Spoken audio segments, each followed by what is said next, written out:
vocês lembram? Deixa eu fazer aqui primeiro uma reflexão, uma revisão, na verdade, de cada uma das igrejas, certo? Deixa eu só botar aqui. Vou colocar aquele caminhozinho das igrejas. Vocês vão me dizer as datas. E quem lembrar. Quem não lembrar, não tem problema não.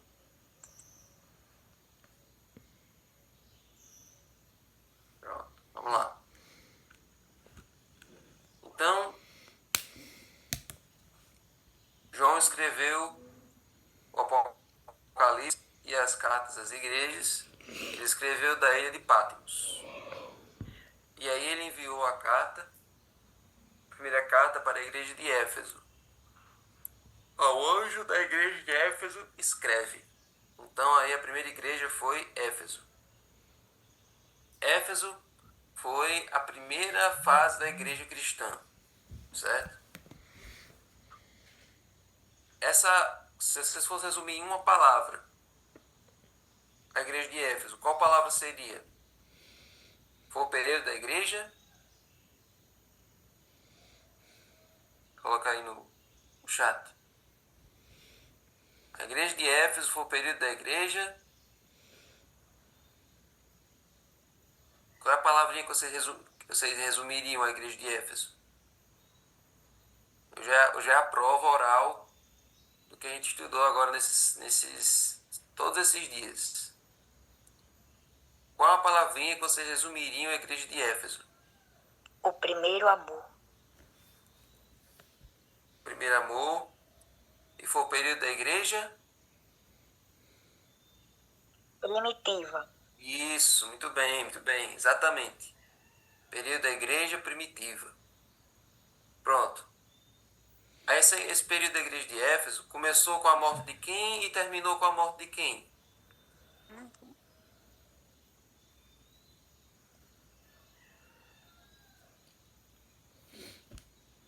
Começou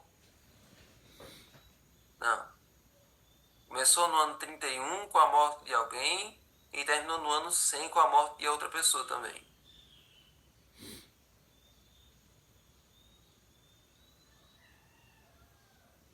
Em 31 foi com a morte de Jesus. Isso. E o ano 100 com a morte de Estevão.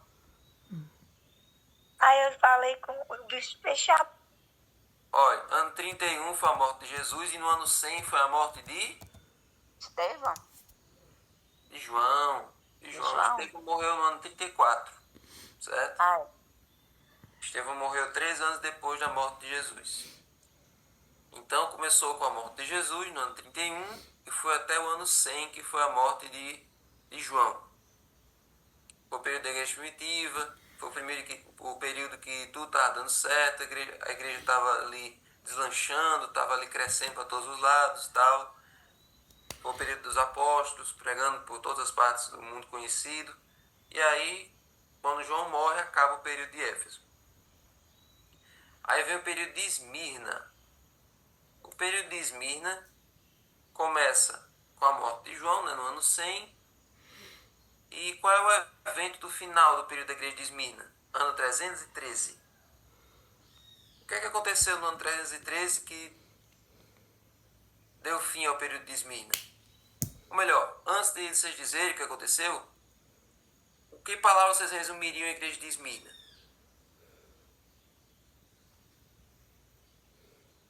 Éfeso foi a igreja primitiva. E Esmirna foi a igreja perseguida. Isso, muito bem. verdade, desde a perseguição. Perseguida pelo Império Romano, muito bem. E aí no ano 313 aconteceu o quê? Constantino se converteu? Também, pois é, também. Aconteceu isso aí também. E também aconteceu um decreto que pôs fim à perseguição. Foi? Isso. Um edito de Milão.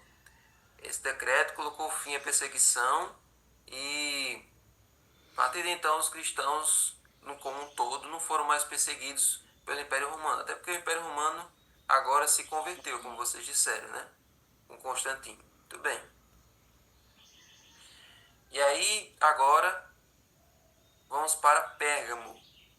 Pérgamo vai do ano 313, do decreto de Milão, até o ano 538. Então, o que é que aconteceu nesse período de Pérgamo? A igreja se corrompeu? Isso. Foi um processo de corrupção, foi um processo gradual de Da apostasia. apostasia. Muito bem, muito bem. A igreja começou a adotar costumes pagãos, começou a assimilar coisas do paganismo, porque Constantino misturou coisas da antiga religião dele com o cristianismo, já que o cristianismo era uma religião tão popular no mundo, então não fazia mal misturar elementos do cristianismo com outras religiões. Isso na mente de Constantino. Então, Pérgamo foi esse período de escurecimento, certo? Um período de apostasia gradual. E o que foi que aconteceu no ano 538, que piorou ainda mais a situação?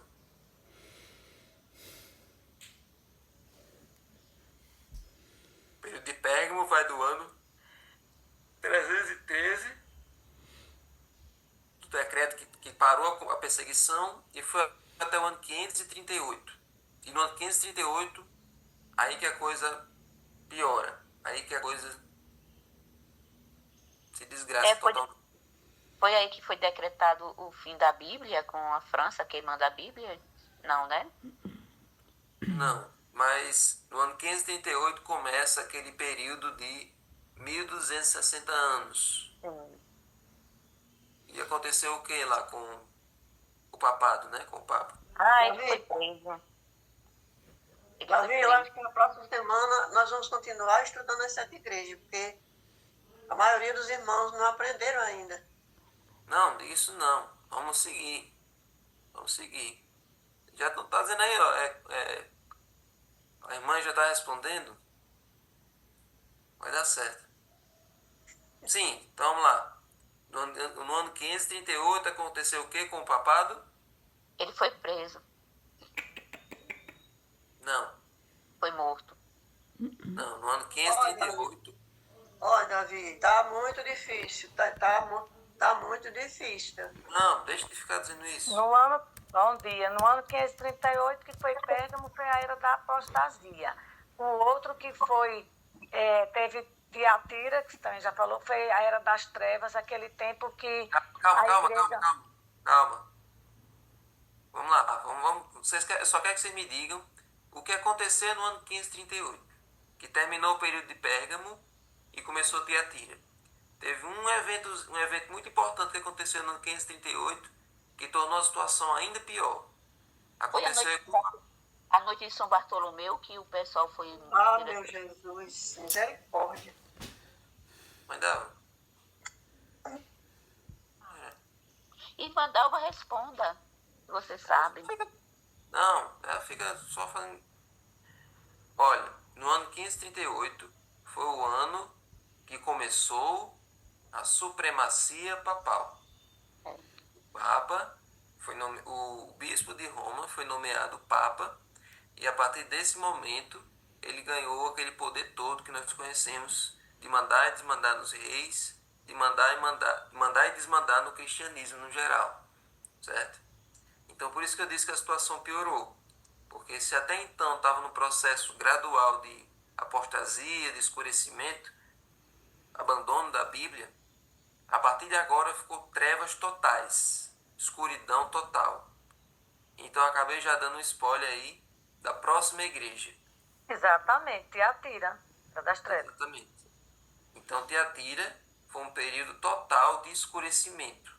O papado no poder, com toda na supremacia dele, a partir do ano 538, e aí a igreja de Tiatira começa no ano 538 e vai até 1517.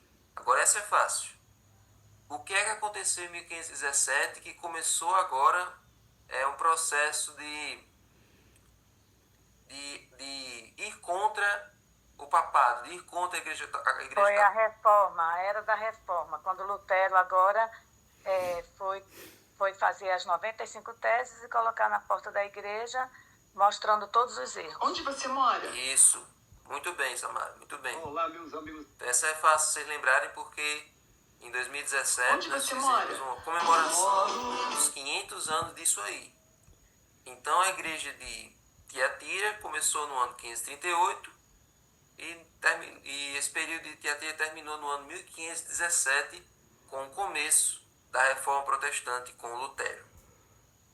E lembrando que não foi só Lutero. Oi? Isso, exatamente.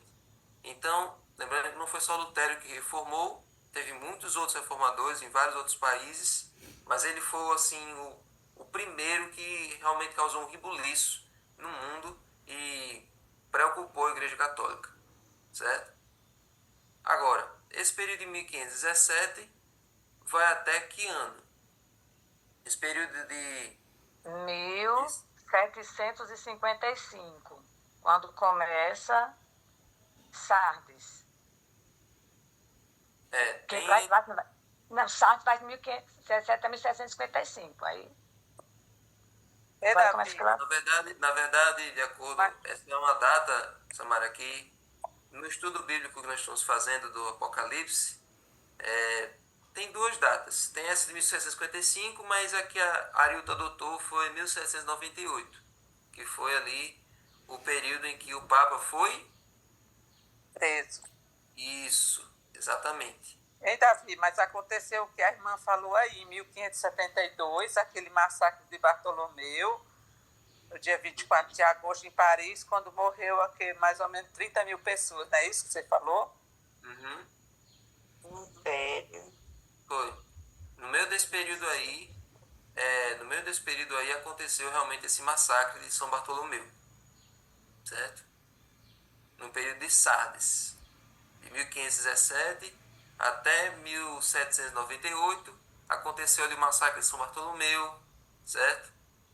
Enfim, agora, como eu disse a vocês, em 1798 o Papa foi preso por Napoleão e aí acabou o período de Sardes. Supremacia papal. Isso, Supremacia muito bem. papal. Todo o período de supremacia papal começou no ano 538 e terminou no ano 1798. Exatamente. Muito bem. Então Sardes foi do ano 1517 até 1798. E aí nós vamos para a penúltima igreja. Agora vai ficando mais fácil. Então, Filadélfia começou no ano de 1798 e terminou em que período? 1844. Isso. Agora ficou bom. Os mais difíceis... É história atualizada, a gente gosta das mais atualizadas. Esses períodos aqui do meio são os mais complicados e esses últimos são os mais fáceis. Então, foi da prisão do Papa até 1844, que foi o começo do juízo Investigativo. Isso. No juízo investigativo, quem é que está sendo julgado? Os cristãos, o juízo investigativo começou pelo povo de Deus. Nós hoje estamos sendo julgados. Exatamente. Muito bem, exatamente. E o tempo do fim? Começou em 1798 ou em 1844? Peraí. Eu disse aí no dia de Filadélfia. 1798. Isso. E por que começou em 1698? Porque foi o período em que começou realmente a Bíblia voltar para a mão das pessoas, a verdade Foi o começou reavivamento. Oi? Assim que as pessoas... Houve um certo reavivamento. As pessoas começaram a ler a Bíblia, tiveram acesso e já tinha havido a reforma e de lá para cá, pronto, o evangelho foi se expandindo, foi se cumprindo aí. É o tempo do fim. Muito bem, exatamente isso. Então começou em 1798, o tempo do fim, e o juízo investigativo pela Casa de Deus começou aí em 1844. E aí nós vamos para o último período, que é de 1844 até a volta de Jesus, que é o período de Laodiceia. Muito bem. Então, ouve aí a nota aí de vocês. Vou dar um 7 aí, porque ainda teve alguns períodos que vocês se engancharam, mas no geral o saldo foi positivo. Vocês lembram aí mais ou menos o que é que marcou cada igreja? Patmos, a ilha que João escreveu; Éfeso, igreja primitiva; Esmirna, a igreja perseguida; Pérgamo, a igreja de transição, ali de processo de apostasia; Tiatira, apostasia total; Sardes, reforma protestante; Filadélfia, a igreja dos pioneiros, né, a igreja do redescobrimento da palavra de Deus, da verdade; e Laodiceia, o período atual, a igreja morna, a igreja que não é fria nem quente e que precisa ser revivada urgentemente, que é o nosso período. Aí, gente, então vocês agora relembraram aí, vocês entenderam, e aí vocês precisam anotar isso para vocês marcarem na sua mente, certo? Quem estiver estudando aí com algum caderninho, faça uma linha do tempo assim, tipo essa daqui, só que isso aqui é um caminhozinho em 3D, né? Mas vocês fazem uma linha do tempo assim reta, uma bolinha marcando o começo, outra bolinha marcando o final, e uma bolinha para cada uma das 7 igrejas. Aí você coloca Éfeso, 31 a 100, Esmirna, 100 a 313. Aí depois, Pérgamo, 313 a 538. Depois Tiatira, 538 a 1517. Depois Sardes, 1517 a 1798. Filadélfia, 1798 a 1844. E Laodiceia, de 1844 até a volta de Jesus. Então isso aí vai ajudar a marcar na mente de vocês as datas. E quando vocês olharem para as datas, vocês vão saber já do que é que está se tratando, certo? Então, nesses últimos 12 minutos, eu quero relembrar com vocês aqui o que é que Jesus prometeu para cada uma das igrejas. As promessas que Jesus fez para as igrejas não são exclusivas para apenas aquela fase da igreja.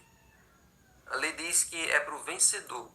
Então, todos nós podemos estar incluídos nas promessas que Jesus fez para cada uma das igrejas.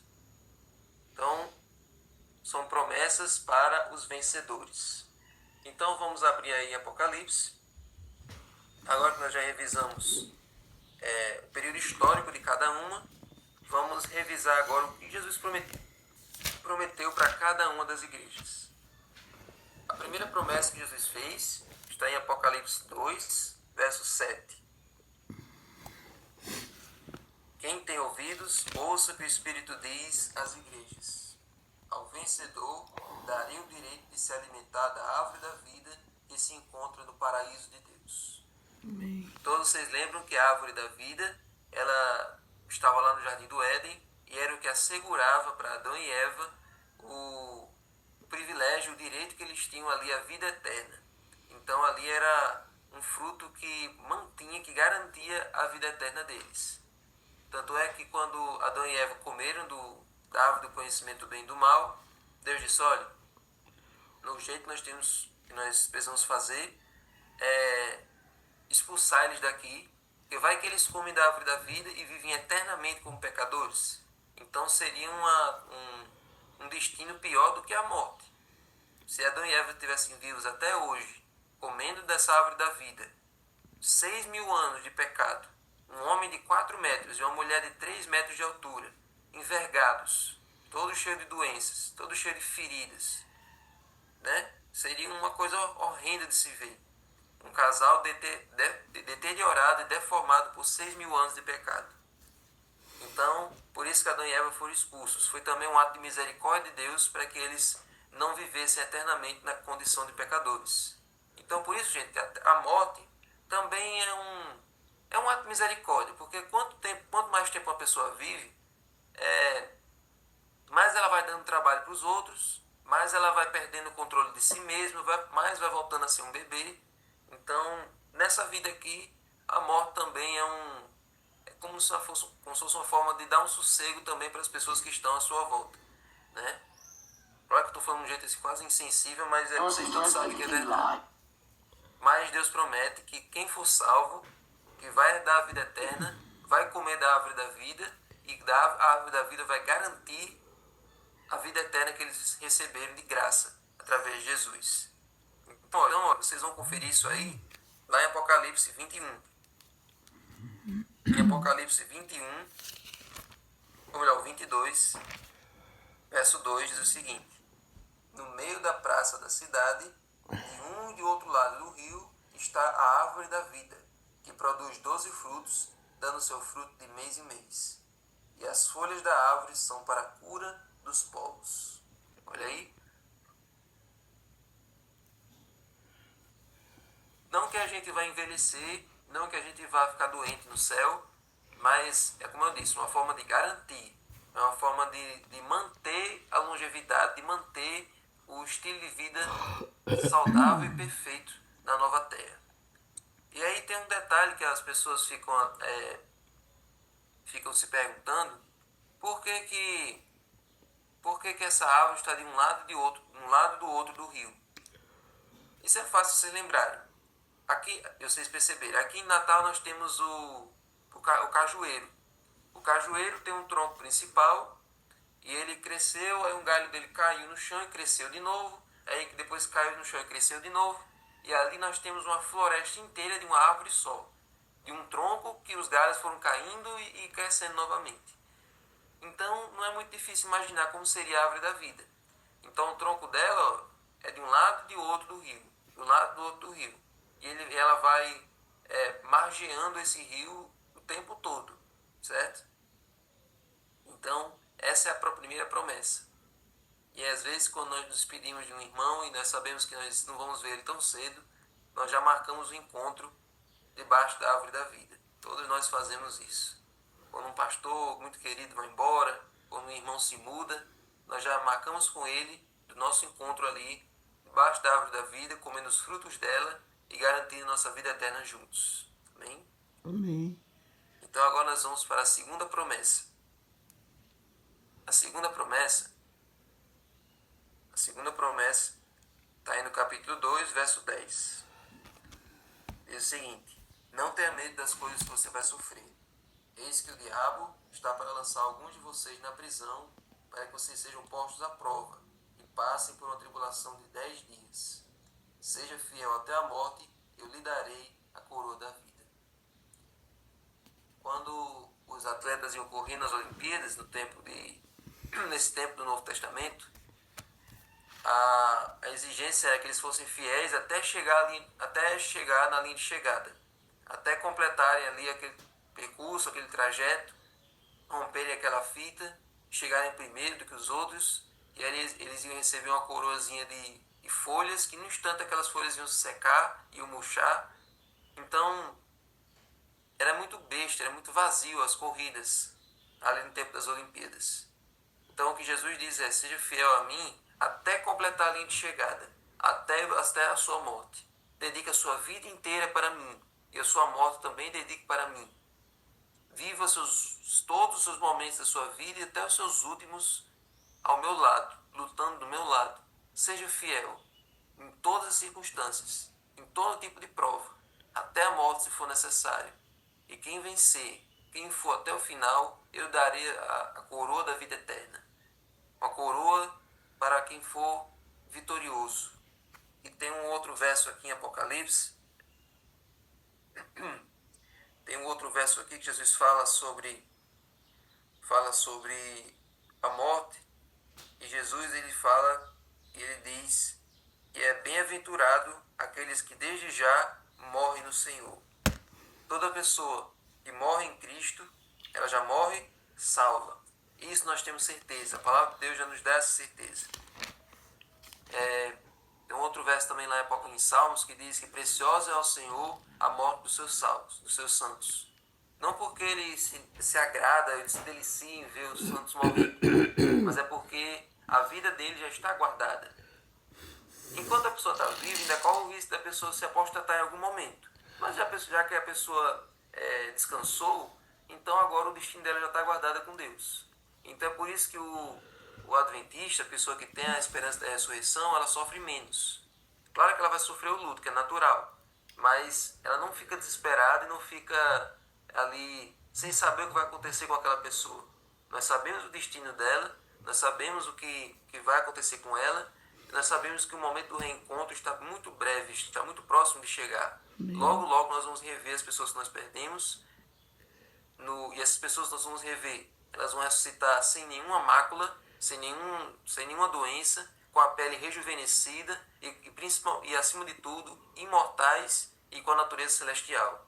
Então é só bênção, é só coisa boa que espera a gente. Então a morte perdeu totalmente aquele nós estudando a Bíblia, nós perdemos totalmente aquele medo que nós tínhamos pela morte. A morte já é um inimigo vencido. A morte é só um momento de um segundo. Em um instante a gente já acorda vendo os anjos, já vendo Jesus face a face. Então não precisamos mais ter medo da morte. A morte foi tragada, a morte foi vencida quando Jesus ressuscitou. Amém. Por causa da ressurreição dele, nós vencemos a morte. Amém. Amém? Então essa é a segunda promessa. A terceira promessa, capítulo 2, 17, que diz assim: quem tem ouvidos, ouça o que o Espírito diz às igrejas. Ao vencedor darei do maná escondido. Também lhe darei uma pedrinha branca. E sobre essa pedrinha, um novo nome escrito, o qual ninguém conhece, exceto aquele que o recebe. Então, todos vocês lembram quando a gente estudou isso aí? Quando a gente estudou isso aí no dia de Pérgamo, essa pedrinha, no tempo de João, no tempo dos julgamentos, usava-se uma pedrinha preta para dizer que a pessoa foi condenada e uma pedrinha branca para dizer que a pessoa foi absolvida, foi inocentada. Então, diante de Deus, todas aquelas pessoas que reconhecem Jesus como seu advogado, reconhecem os méritos do sacrifício de Cristo, Jesus levanta uma pedrinha branca onde está ali a sua nova identidade, de perdido para salvo, de condenado agora para admitido nas cortes celestiais. Então você agora recebe ali o seu ingresso no reino de Deus. Jesus mostra essa pedrinha branca e diz, ele está reconhecendo o que eu fiz por ele, então eu quero que o Senhor salve ele. Eu quero que o Senhor perdoe ele de todas as suas transgressões. Então Jesus coloca ali uma nova identidade para a sua vida nessa pedrinha branca. Ele apresenta o seu nome diante de Deus e Jesus, ao olhar para você, não vê os seus pecados, não vê os seus defeitos, ele já perdoou, e sim ele vê Jesus na frente. Ele vê Jesus, a santidade e a pureza de Jesus ali cobrindo você, certo? É isso que Jesus faz. Então, quem estiver riscando, deixa eu apagar aqui. Nunca aperte nesse botão verde do compartilhar. Às vezes você pode acabar escrevendo na tela. Então esse é o terceiro prêmio. O quarto prêmio está aí agora no capítulo 2, 26 a 28. Ao vencedor que guardar até o fim as minhas obras, eu lhe darei autoridade sobre as nações. Tá bom. Então, essa autoridade sobre as nações não é que a gente vai receber um cargo no governo, que a gente vai dominar sobre os países hoje. Não é isso. Essa autoridade sobre as nações é aquele outro verso que diz lá em 1 Coríntios, que fala que os santos hão de julgar o mundo.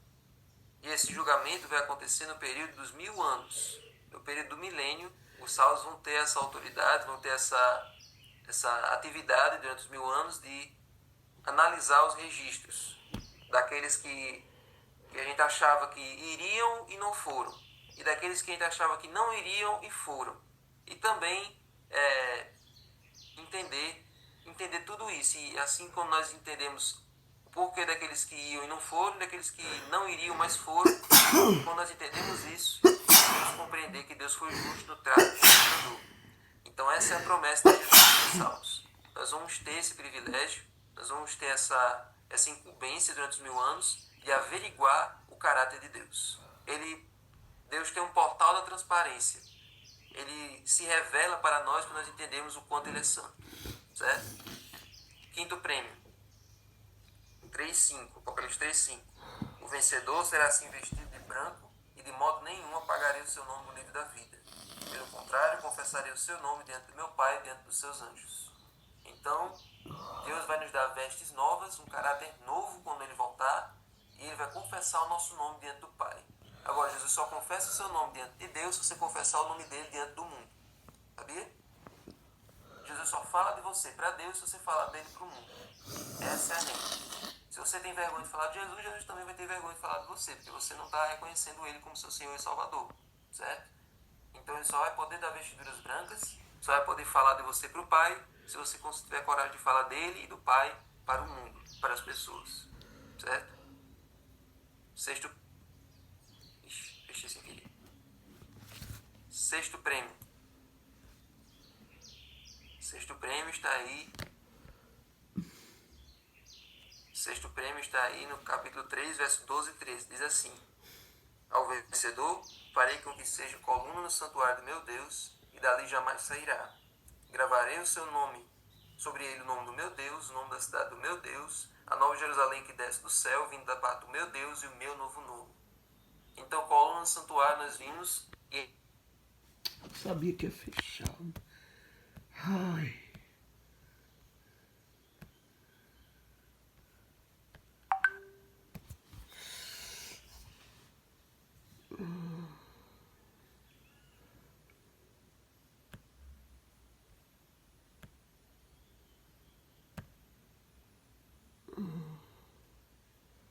Vamos morar com ele por toda a eternidade e que nós vamos conversar, viver com ele, nós nunca mais vamos nos separar.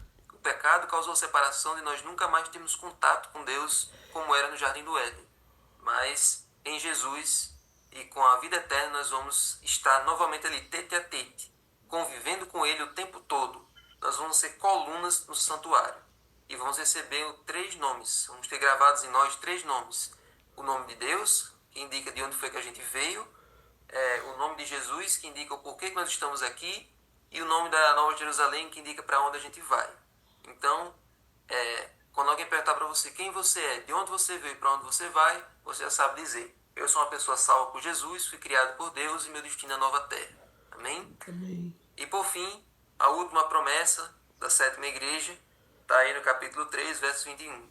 Ao vencedor darei o direito de se sentar comigo no meu trono, assim como também eu venci e me sentei com meu Pai.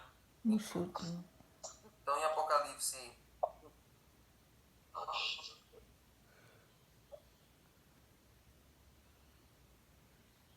Então em Apocalipse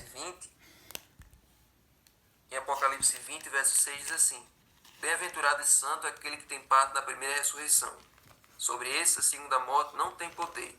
Pelo contrário, serão sacerdotes de Deus e de Cristo e reinarão com ele os 1000 anos. Então Jesus promete que na vida eterna ele vai colocar cada um de nós para sentarmos com ele no seu trono. Nós vamos ter o privilégio de sermos tratados como príncipes, como filhos prediletos do Rei dos Reis.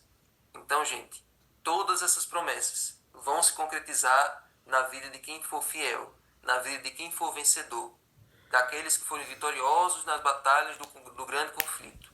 Todos nós enfrentamos batalhas todos os dias do grande conflito, na nossa família, nas nossas igrejas, mas acima de tudo de forma individual. Se com a força de Jesus, com o estudo da palavra de Deus, nós conseguirmos ser vitoriosos em cada um desses conflitos, um dia Jesus vai nos presentear, Jesus vai nos coroar na entrada do céu com a coroa da vida eterna. Amém. E com todas esses outros benefícios, essas outras bênçãos que nós vimos até agora. Então, vamos nos apegar a Ele. Nós só podemos ser vencedores através do sangue dele. Não é por nossa força ou por nossos méritos. Vamos nos apegar a Ele ainda mais todos os dias. Amém? Senhor Deus, muito obrigado, Senhor, pelo estudo da Tua Palavra. Obrigado pelo estudo das profecias. Nos ajuda, Senhor, a compreender o que o Senhor tem para nos dizer em Tua Palavra. Nos ajuda, Senhor, a sermos vitoriosos em nossos conflitos do dia a dia, para que um dia possamos ver o Senhor face a face. Talvez, Senhor, mais importante do que o céu, talvez não, com certeza, mais importante do que o céu, mais importante do que a árvore da vida, mais importante do que tudo isso que nós vimos aqui, a maior bênção vai ser te ver face a face. Vai ser conhecer o Senhor pessoalmente. Se o Senhor não estivesse lá, não valia a pena a gente ir. Se o Senhor não estiver no céu, não vale nem a pena a gente ir. Nós só vamos para o céu por causa do Senhor. E é amando o Senhor a cada dia mais. É falando com o Senhor todos os dias. Que nós vamos nos preparando para ir para lá. Então, Senhor, guarda o nosso lugar aí que nós estamos chegando. Fica com cada um de nós aqui. Abençoa-nos nas nossas atividades diárias. Em nome de Jesus. Amém. Ai, ai. Amém. Bom dia para todos. Amém. Bom dia. Amém. Bom